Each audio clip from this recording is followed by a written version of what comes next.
Alrighty, ladies and gentlemen, this is my second time recording this because I cannot do this right, apparently. Remember, was it, last week, 2 weeks ago, where it was really cut off because the thing was lowered? So I raised the tripod, but since I'm using a different phone, because I'm doing it on Wednesday because I'm late, the whole setup's just all skewed, and so I had to raise the camera, and now I'm filming this again. So what is up, ladies and gentlemen? It's your boy Jonathan. Ow! It's Wednesday, and you know what that means? It's time for a one-off. Few things. What were the few? Oh, that's right. Since it's Wednesday, but it's not Wednesday morning, I try to keep a consistent schedule, but also I've just been working Monday and Tuesday, and I go to church Sunday, so pretty busy all 3 days leading up to Wednesday. So this week, Wednesday was my day off. Next week, I'll be working Tuesday and Wednesday. So I'll probably have to write something on Monday and then make it Tuesday evening. Anyway, I will try getting something out every Wednesday. That being said, I have 25 subscribers, guys. The YouTube algorithm isn't really doing much for me. So being consistently at 9 isn't helping or hurting me in any way. Next is that swearing warning on this one. I enjoy it. It's a good one. Really excited for people to listen. That being said, I swear a little bit more than I used to, or than I usually do. So if that is something that is just kind of not something you're comfortable with, be warned. It's not a lot, but I mean, skip this one if you want. I really like it. I think it's good and you should listen. With that, let's get into the one-off. The Bartender. Written by Jonathan Howe and read to you by Jonathan Howe. Hey, girl, do you like Pokemon? No? Oh, 'cause, I'd like a Pikachu? Dear God, that was pathetic, Roxanne thought, watching the interaction unfold. To no one's surprise, the woman being hit on walked away from the conversation as soon as possible. The man walked back to the bar, taking a seat and slumping down. A whiskey neat, the guy ordered. Roxanne made him the drink, trying to finish the interaction before. Am I just unlovable? He asked. Roxanne closed her eyes and sighed. Here we fucking go, she thought. With that attitude, yes, you are. He looked up, clearly hurt. What? You continued your Pokemon pickup line after she clearly didn't understand, and now you're bitching about being unlovable? Well, it's just... He trailed off. Exactly, Roxanne said. She tried to walk away, but there wasn't anything for her to do. Damn, I need to be on top of things, she cursed. Then what am I supposed to do? The man asked. I don't know, maybe act like a normal person when you talk to women? But every time I do that, they just want to be friends. And what's wrong with that? Roxanne asked. I don't need any friends. I need a girlfriend. Dude, all good relationships start out as friends, Roxanne told him. That's not true, he argued. Really? Have you been in a relationship? The man got quiet. That's what I thought. Well, maybe I haven't, but plenty of people on the internet have, and they say different. Which people? Roxanne said incredulously. Andrew Tate? Roxanne snorted. Your argument is Andrew Tate told me it works? Dude, you're going home single for the rest of your life. Thanks, the man said, looking away. He took a long pull of his whiskey. There it is, Roxanne thought, watching him try to play off his shaking. Every time. Well, you have been thoroughly unhelpful. Save the alcohol, he grumbled. So thanks, I guess. See, now that was genuine, Roxanne said. What now? He said. Haven't you mocked me enough? Dude, I was just saying that your last response seemed genuine. The thoroughly unhelpful line? That was supposed to be a jab. Well, it was the first thing you said that sounded like you thought of it yourself, Roxanne commented. He looked at her for a long moment. I don't understand women. Clearly. The man smiled, stood up, and left the bar. Next week, Roxanne worked as normal when the man showed up again. She didn't say anything, just watching as he tried to find opportunities to talk to women. There's a third, Roxanne thought, noticing another woman give him a favorable glance. Of course he missed them all, trying to pay attention to women who didn't give him the time of day. When one of the women looked his way again, this time even more flirtatiously, Roxanne gave in. "Tate baby," she said, walking over to him. "What?" the man said, looking confused. "Yeah, it's the least insulting of the nicknames we came up with. Why haven't you gone to talk to any women? Don't you want to go on dates?"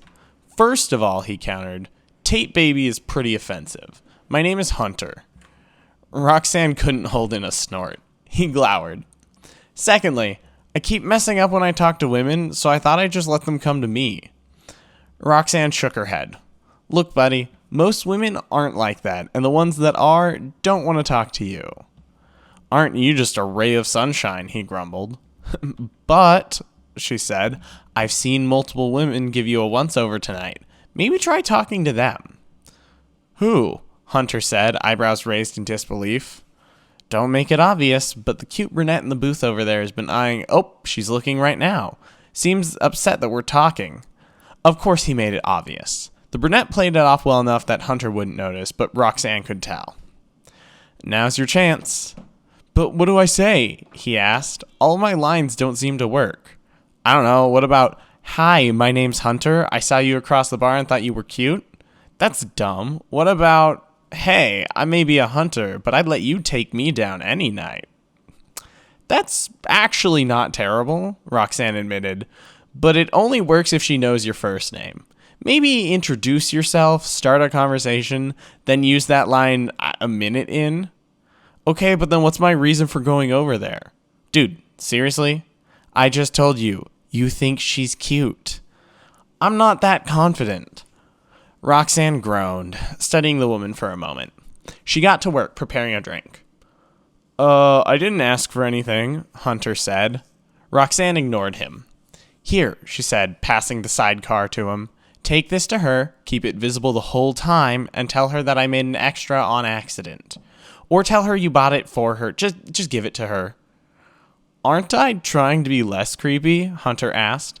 "She's been watching this whole time. As long as you keep it visible, she won't think it's anything dangerous." Hunter shrugged, taking the drink. "Thanks." He paused, giving Roxanne time to say her name. "Anne," she said, her name for overbearing patrons. Eventually she might tell him her full name, but not now. He took the drink, nervously making his way across the bar. Roxanne watched occasionally throughout the night. The woman and her friends allowed Hunter to sit. That being said, they didn't seem too comfortable. By the end of the evening, they went home, leaving him at the bar. Hunter walked back, head down. "And can I get a whiskey neat?" You can, but we both know you don't handle it well." She moved to pour the drink. "Are you driving yourself?" "No, I walk here," he grumbled miserably. She put the drink down in front of him, and he took a large swig. "My guy," Roxanne said as he shuddered, "you need to slow down. There is nothing to prove." "I bet you could drink that much in one go," he challenged. "Yeah, and I work here. Alcohol is my passion as well as my vice. What's your point?" Hunter looked down. He didn't need to say anything. "Man, if you want to get a date, you need to learn how to not be sexist." "Men and women are different, okay?" he said, a little perturbed. "I know, but you seem to think that one is better. That's your problem." "Maybe not in general, but at certain things," he mumbled.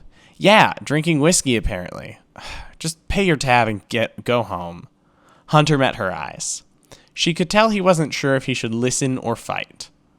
"Look, man, I'm not trying to kick you out forever, but you've had a rough night. Go home, sleep it off, and maybe you can work on it next time." He sighed, paid his tab, and left. Hunter frequented the bar every Friday night, and sometimes more often during the week. Roxanne wasn't always the one to serve him, but eventually he'd get her attention. After his fourth night of coming and leaving the bar alone, she surmised that he didn't have many friends, if any at all. He at least got better about not using bad pickup lines in the first few months, but he still couldn't seem to land a date. For a guy with no prospects, his standards are wild, Roxanne thought. Hunter was currently trying to get the attention of a popular woman in the center of a large group.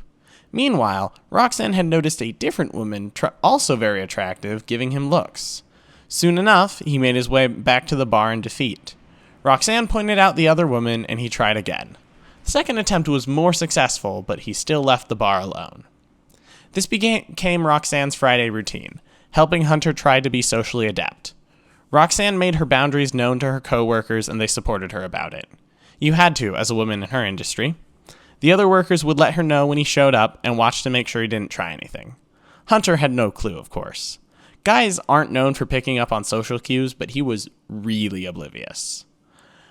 I think that a woman could come up to him, talk, give him her number, and invite him on a date, and that man wouldn't get it, Roxanne told her boyfriend on a Thursday night. Rex worked in the same bar, but he had D&D on Fridays, so he'd never actually seen Hunter. That's painful, he commented. Yeah, now imagine watching that every week. Then why don't you just stop? Rex asked. Roxanne sighed. I don't really know. I think I just feel bad for him. If he only learns about women from the internet, he's never going to land a date. And if he does, I feel bad for whichever woman falls into that trap. But you're not responsible for all that, Rex reminded her. I know, Roxanne's phone rang, cutting her off. She left home early after that call. The next evening, against her coworkers' better judgment, Roxanne came into work. I need the money, she told her boss. But you need time to grieve, her boss responded. She tried getting Roxanne to take the night off, but Roxanne was stubborn. She was quiet the whole evening, making drinks but not small talk. When Hunter came in, as he usually did, she didn't say much. What's wrong, Anne? He asked. She shook her head. Not tonight, man. I might tell you later. He gave her a funny look. Roxanne was too tired to read into it. She took the next month off after her boss worked out something to let Roxanne work online. She went home to her parents' house. When the month was up, not ready to rejoin the world, Roxanne went back to work. The first Friday, Hunter seemed a little too excited to see her. He walked up to the bar quickly. You're back, he said, just a bit too chipper. Yeah, unfortunately, Roxanne told him. Any luck with women? He shook his head. That's rough. Well, at least you keep trying. Roxanne looked away, thoughts elsewhere. It's one of my only redeeming qualities, he said playfully. Roxanne chuckled dryly. And what are the other two? You joke, but they're the amount of money I make and the size of my penis. Ugh, Roxanne groaned. Never say that to anyone ever again. I'm offended that I had to hear it. Despite her words, she was still smiling. Hunter had no luck that night, but he didn't seem too upset. He stayed to talk to Roxanne until the bar closed. When all the patrons were gone, one of her coworkers came up. Was tonight okay?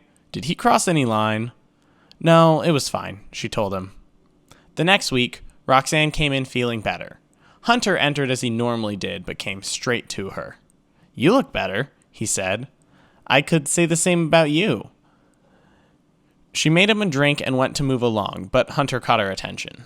What up? She asked. He clearly looked nervous. Well, I just wanted to say that I'm sorry for what you've been going through. Breakups are a lot. If you ever want to talk to someone, I'm here. What? Roxanne startled. Yeah, you've been gone a while, and last week you, commended me for trying even though I keep getting put down? I thought that was because you just broke up. No, I'm still in a relationship. Really? Hunter said. You're not just saying that to let me down easy? Let you down? Roxanne started when realization hit. Hunter, no, get out. What did I do? He said in a whining tone. I'm just trying to be honest and genuine. Get the fuck out, Roxanne said, pointing. He looked at her with cold eyes. Really? I thought we had something. Now you're just going to treat me like this after I tried to help you? Get out. Roxanne, do you need help? One of her male coworkers said, coming up to them.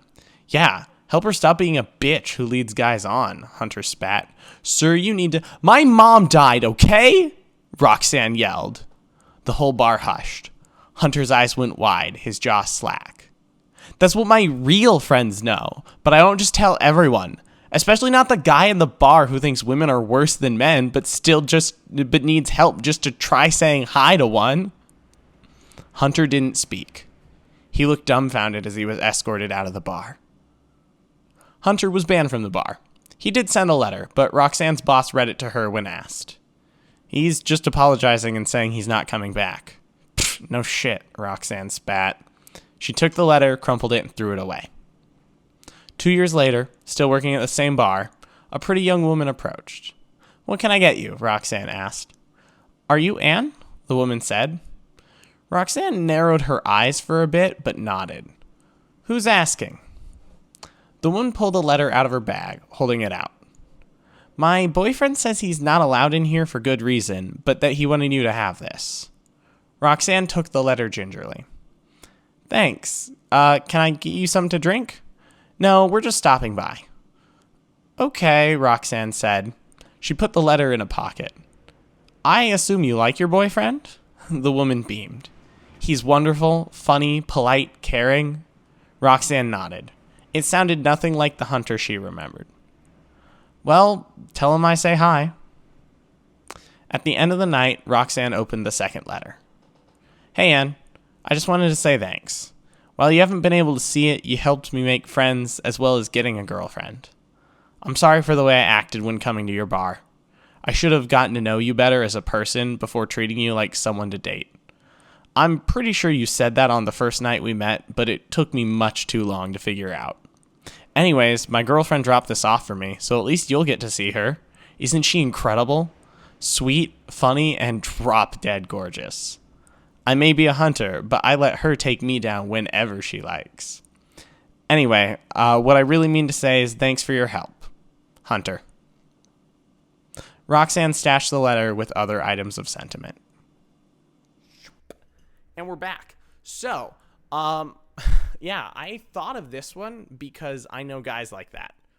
I know guys who really need help and also really, really don't get it and make it worse for themselves by needing help, by like just being dumb. So I wanted to make this one to show like kind of just this character that I had. But interestingly enough, I thought of this and then I kind of put two and two together because my wife has a friend and that friend has a very similar backstory. And all of a sudden it was like, oh yeah, I should kind of like the characters of the bartender and this friend merged in my mind a bit. So I did have a bit of real life inspiration for this person. That being said, no, I did not use her real name. No, you don't get to know her real name because I'm not a monster and people's privacy is pretty important, especially when why would I do? That's just unnecessary. I can pick a bunch of names. I make up names for things all the time. No, I'm not going to give you someone's real name just because they're inspiring a character. That's something that only you do if people ask for it, but she didn't. So anyway, that being said, I really hope you enjoyed this one. I did. Thought it was good. Really liked it. And just, hit like, share it with your friends, share it with someone who needs to hear it. But then also, yeah, just keep coming back. I'm going to be here unless an agent picks me up. I'm going to be here working retail and making videos on the weekly. So I will see you again. Neat. Okay, bye.